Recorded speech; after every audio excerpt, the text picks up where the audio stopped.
पुन्हा एकदा तुमचं स्वागत आहे आवाज महाराष्ट्राचा मध्ये। सकाळ माध्यम समूहानं जो महाराष्ट्रव्यापी जे सर्वेक्षण केलेलं आहे, राजकीय परिस्थितीचं महाराष्ट्रातल्या सर्वेक्षण केलेलं आहे, त्या सर्वेक्षणाच्या अनुषंगाने अनेक प्रतिक्रिया येत आहेत। अनेक राजकीय नेते आणि पक्षप्रमुख त्याच्यावरती आपल्या प्रतिक्रिया देत आहेत। सकाळ माध्यम समूहाच्या या सर्वेक्षणाचा सगळ्यात महत्त्वाचा जो भाग होता तो म्हणजे महाराष्ट्रातल्या प्रत्येक विधानसभा क्षेत्रामध्ये जाऊन हे सर्वेक्षण केलं गेलं आणि या सर्वेक्षणामुळे त्या विधानसभा क्षेत्रातला महाराष्ट्रातल्या प्रत्येक वेगवेगळ्या प्रदेशांमधला जो आवाज आहे तो आम्ही तुमच्यापर्यंत पोहोचवतोय। चर्चा सुरू करण्यापूर्वी या संदर्भातला एक वृत्तांत आधी पाहूया।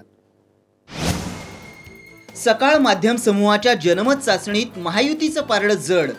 सकाळचा व्यापक सर्वे सत्ताधारी प्रस्थापितांना इशारा देणारा, याला जनमताचा कल की मोदी फिवर म्हणायचं। लोकसभा निवडणुका सरताच विधानसभा निवडणुकांचे वेध लागलेले असतानाच सजग असलेल्या सकाळ माध्यम समूहानं राज्यव्यापी सर्वेक्षण करून जनमताचा कल जाणून घेतला। या सर्वेक्षणातही राज्यात महायुतीचं पारडं जड असल्याचं दिसून येत आहे। मात्र लोकसभेप्रमाणेच हा मोदी लाटेचा फिवर आहे का आणि राज्यात पुन्हा एकदा काँग्रेस राष्ट्रवादीला व्हाईट वॉश मिळणार का, याचं प्रत्यक्ष उत्तर हे विधानसभा निवडणुकांच्या निकालानंतरच स्पष्ट होईल। लोकसभेच्या निकालानंतर महायुतीतल्या घटक पक्षांनी सारं काही आलबेल असल्याचं दाखवलं असलं तरीही जागा वाटपावरून काही प्रमाणात मतभेद होतीलच हे स्पष्टच आहे। आणि याचं कारण म्हणजे प्रभावी प्रचार तंत्र आणि विकासाचा नारा देणाऱ्या मोदींनी देशात एकहाती मिळवलेली सत्ता। शिवसेनेचे नेते मोदी लाटेचा प्रभाव मानत असले तरीही राज्यात 171-117चा फॉर्म्युला बदलण्यास सहजासहजी तयार नाहीत। तिकडे भाजपमध्ये मात्र नेत्यांसह कार्यकर्ते तेवढ्याच जागा लढण्यास विरोध करतायत। जनमताच्या कौलातला विरोधाभासही पहा। राज्यात शिवसेना भाजप वेगळे लढल्यास भाजपला पाठिंबा देणारे 55% आहेत।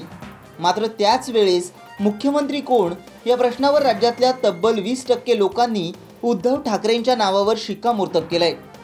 तिकडे काँग्रेस राष्ट्रवादी वेगळं लढल्यास राष्ट्रवादीला 60% लोकांनी पाठिंबा दिलाय। काँग्रेसचे मुख्यमंत्री मिस्टर क्लीन ही इमेज, तर राष्ट्रवादीच्या नेत्यांवर अनेक भ्रष्टाचाराचे आरोप।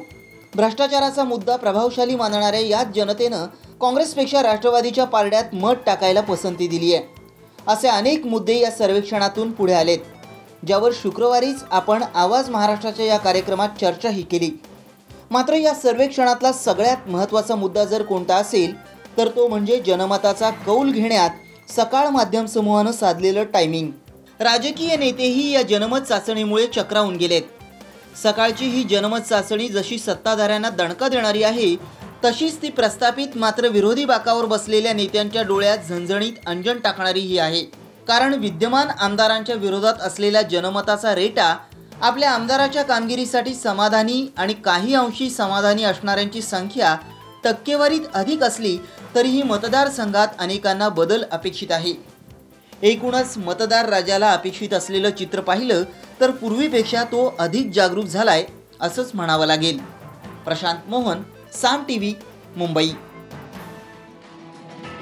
सकाळची ही जी जनमत चाचणी आहे ती जनमत चाचणीचे सगळे डिटेल्स तुम्हाला जर बघायचे असतील तर तुम्ही ई सकाळवरती ते पाहू शकता आणि अर्थातच तुमच्या प्रतिक्रिया आहेत त्यासुद्धा ई सकाळवरती तुम्ही नोंदवू शकता। या ज्या चाचणीनंतर काही जनतेतल्या काही मंडळींनी आणि त्याबरोबर राजकीय नेत्यांनी काही प्रतिक्रिया दिल्यात त्याआधी आपण चर्चा आधी बघूयात।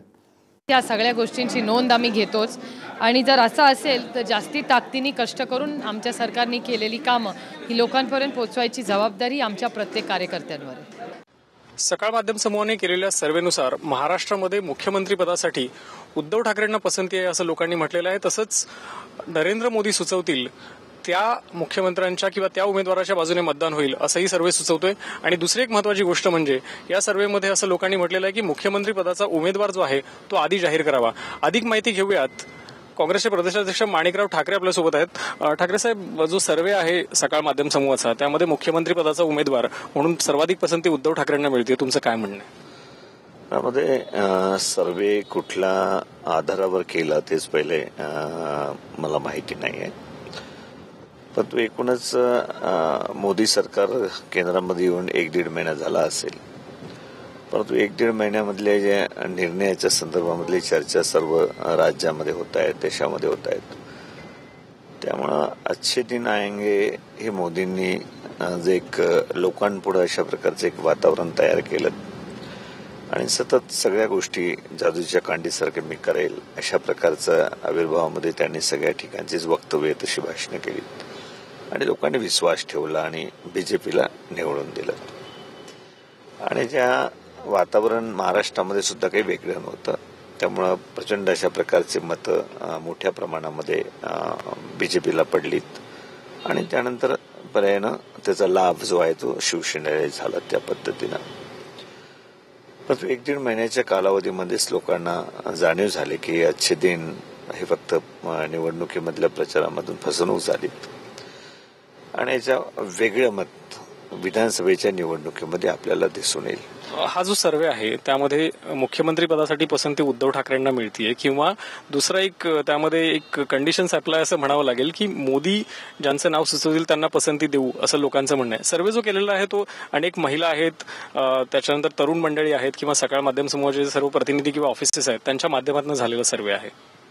नाही, एकूणच आपण राज्यामध्ये नजर पक्ष आणि त्यांचं नेतृत्व याच्याकडे जर टाकले तर ज्यामध्ये साधारणतः आपण विचारणा करतायत किंवा जे लोकांना मोदींचं सरकार केंद्रामध्ये आल्यानंतर ज्या पद्धतीनं चर्चा राज्यामध्ये व्हायला लागली की आता शिवसेनेचं बीजेपीचं सरकार येणारच आहेत आणि अशा पार्श्वभूमीवर कदाचित त्या ठिकाणी सर्वेमधून काही नावांच्या संदर्भामध्ये अशा प्रकारे लोकांनी आपली मतं नोंदवली असतील. जर बीजेपी शिवसेनाचे असेल तर त्यामध्ये बीजेपीपेक्षा दोन्ही उमेदवारापेक्षा उद्धव ठाकरे ठीक आहे अशा प्रकारचं एक मत त्या आधारावर बनत असतं जनमताच्या.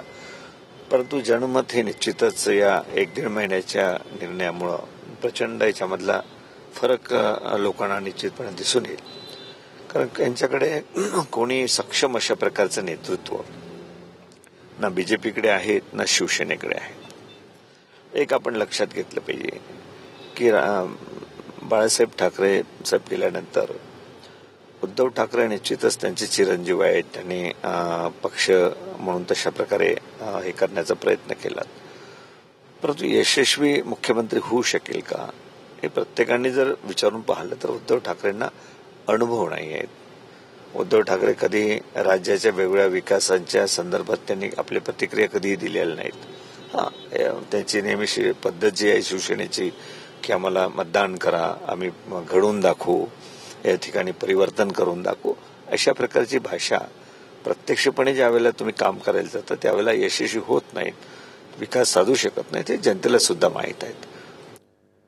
माणिकराव ठाकरे यांची प्रतिक्रिया उद्धव ठाकरे यांच्यावरची आहे. अर्थात मुख्यमंत्री पदाचा चेहरा जो आहे तो सर्व या सर्वेक्षणामध्ये जे जे कोणी नागरिक सहभागी झालेत त्यांनी एक मात्र आवर्जून सांगितलं की प्रत्येक पक्षांनी किंवा प्रत्येक आघाडीनी किंवा महायुतीनी त्यांचा जो मुख्यमंत्री पदाचा जो उमेदवार आहे तो उमेदवार त्यांच्यासमोर आणला पाहिजे, निवडणुकीच्या आधी आणला पाहिजे आणि ते सुद्धा एक महत्त्वाचं या सर्वेक्षणातलं निरीक्षण आपल्यासमोर आलेलं आहे. आपण या संदर्भात चर्चा करणार आहोत. आपल्यासोबत अंकुश काकडे राष्ट्रवादी काँग्रेसचे प्रवक्ते आहेत, आशिष जयस्वाल आपल्यासोबत आहेत, शिवसेनेचे आमदार नागपूरवरनं प्रकाश पवार राजकीय विश्लेषक आपल्यासोबत आहेत, डॉक्टर राजू वाघमारे काँग्रेसचे प्रवक्ते आपल्यासोबत आहेत, रवी श्रीवास्तव आपचे नेते आपल्यासोबत आहेत आणि मृणालिनी नानिवडेकर आमच्या दैनिक सकाळच्या विशेष प्रतिनिधी आपल्यासोबत आहेत. या सगळ्यांशी आपण चर्चा करणार आहोत. पहिला जो प्रश्न आहे तो प्रकाश पवार तुम्हाला विचारायचं आहे. हे जे सर्वेक्षण सकाळ माध्यम समूहानं केलेलं आहे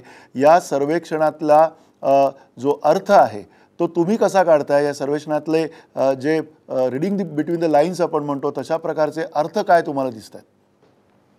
यातला पहिला अर्थ असा दिसतो, मोठा अर्थ, की तो भाजपपेक्षा मोदींना जास्त कल लोक देत आहेत. म्हणजे पक्ष संघटनामधून भाजपची ताकद कमी आणि मोदींची ताकद जास्त असा या सर्वेक्षणामधून पहिलाच मुख्यमंत्री पदाबद्दलच्या मुद्द्यातून अर्थ निघतो. दुसरा अर्थ निघतोय तो असा की जरी एवढी मोठी निवडणूक झालेली आहे आणि इतक्या मतदारसंघांमध्ये काँग्रेस आणि राष्ट्रवादी काँग्रेसला दुसऱ्या स्थानावरती गेलेले आहेत, भाजप शिवसेना पहिल्या स्थानावरती आहे, तरी देखील लोकांनी विधानसभेबद्दल वेगळा कौल द्यायचा का काय याच्याबद्दलचा विचार निदान खालच्या पातळीवर तरी केलेला दिसतो. कदाचित हा पुढच्या 1-2 महिन्यामध्ये वाढण्याची पण शक्यता नाकारता येत नाही. जर असं झालंच तर भाजपच्या पुढे हे खूप मोठं आव्हान असण्याची एक शक्यता मला दिसते की ज्या या सर्वेमधून दिसत आहे ती. तिसरा मुद्दा जो आहे तो म्हणजे महाराष्ट्रामध्ये जो उद्धव ठाकरे यांना कल दिलेला आहे लोकांनी, तो मला असं वाटतं की थोडासा बरोबर पण मानला पाहिजे. त्याच्या विरोधात तीक्ष्ण प्रतिक्रिया ज्या येत आहेत त्या चुकीच्या वाटायला लागतात. का तर याचं कारण असं आहे की त्यांनी फक्त शिवसेना सांभाळली असं नाही, तर एक विरोधी पक्षाची म्हणून सुद्धा एक चांगली कामगिरी त्यांनी बऱ्याच दिवस केली. उदाहरणादाखल विदर्भामध्ये जेव्हा आत्महत्या होत होत्या तेव्हा त्यांनी खूप मोठे मोर्चे काढलेले होते आणि सरकारवरती दबाव आणण्याचं काम त्यांनी केलेलं होतं. म्हणजे त्यांच्यामध्ये जेव्हा एक मुख्यमंत्र्याचं रूप पाहिलं जातंय तेव्हा त्यांच्या कामाची त्यांना पोचपावती आहे का असा एक मुद्दा निर्माण होतोय. याच्यानंतर दुसऱ्या 2 व्यक्तींमध्ये सुद्धा जे तिसऱ्या नंबरला नाव येत आहे ते म्हणजे अजित पवार यांचं नाव आलेलं आहे. आणि अजित पवारांच्या बद्दल सुद्धा राष्ट्रीय पातळीवरचा मीडिया आणि एकूणच सर्व लोकांमध्ये खूप एक वेगळ्या प्रकारची चर्चा चालू आहे. ती चर्चा डावलून ही कल असा मिळालेला आहे. याचा अर्थ अजित पवारांच्या प्रतिमेमध्ये सुद्धा एक जशी वाईट बाजू असेल तशी दुसरी चांगली आहे का असाही एक अधोरेखित मुद्दा निर्माण होतो. आणि या मुद्द्यामध्ये नेमकं काय दडलेलं आहे या गोष्टीवरती सुद्धा प्रकाश पडण्याची शक्यता वाटायला लागते या सर्व प्रोसेसमधून. राहतो याच्यानंतरचा अजून एक मुद्दा या सर्वे बद्दलचा की हा सर्व सर्वे जर असाच्या असा राहिला तर निवडणूक ही बंदिस्त आहे असं आपण मानू, कारण याचं कारण भाजप शिवसेनेच्या बाजूने निकाल लागेल. परंतु जर निवडणुकीच्या 15 दिवसानंतर यात किंचितसे बदल व्हायला लागलेत तर निवडणूक ही बंदिस्त नाही, निवडणूक ही खुल्या स्वरूपाची आहे आणि त्याच्यामध्ये काँग्रेस राष्ट्रवादी काँग्रेसला स्पर्धा करण्यासाठी एक चान्स मिळण्याची शक्यता आहे. आणि त्याच्यामुळे भाजप शिवसेना आणि दुसऱ्या बाजूला काँग्रेस राष्ट्रवादी अशी स्पर्धा निर्माण होणार हा सर्वे सूचक स्वरूपात सांगत आहे असं मला वाटतं. नक्की हा जो सर्वे आहे हा पहिला सर्वे आहे. निवडणुकीपर्यंतच्या काळामध्ये आपण अधिक यातली सखोल जी काही सर्वेक्षणं असणार आहे ती सकाळ सातत्यानं करणारच आहे. पण त्याबरोबरीनं हे जे सर्वेक्षण समोर आले या सर्वेक्षणामधला सगळ्यात महत्त्वाचा मुद्दा जो आहे तो मुख्यमंत्री पदाचा आहे आणि चेहऱ्याच्या संदर्भामध्ये सुद्धा अनेक अपेक्षा दिसत आहेत सामान्य जनतेच्या.